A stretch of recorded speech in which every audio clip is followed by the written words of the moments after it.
Minu jaoks rääkis see lugu lastest üleüldiselt, laste vajadustest, igatsustest, hirmudest, valudest ja sellest, kui väga lapsed tegelikult vajavad armastust ja tähelepanu lihtsalt selleks, et kasvada ja elus püsida. Ja lastest rääkides me ei saa tegelikult üle ega ümber lapsevanematest, sellest, kas me ise ennast märkame, hoiame, toetame, sest et kui me seda ei tee, siis me ei jaksa ka oma lastele tähelepanu ja armastust pakkuda.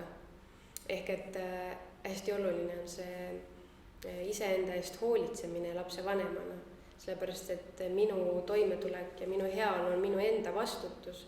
Ehk siis märgata lapsevanemana, mida ma tunnen ja kogen ja otsida abi, kui ma ise enam ei oska. Sest et minu laste heaolu sõltubki minust.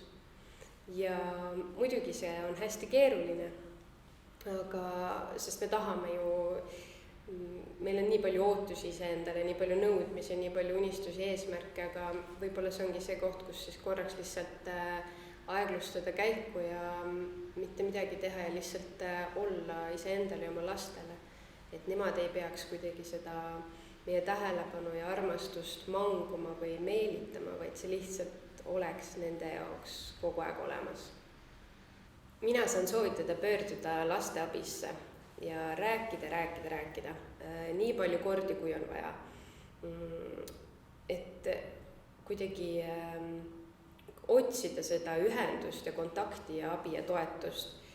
See võib alguses olla hirmutav, võib-olla täitsa ebamugav jagada oma muret, aga see on tegelikult esimene samm selleks, et midagi saaks päriselt muutuda.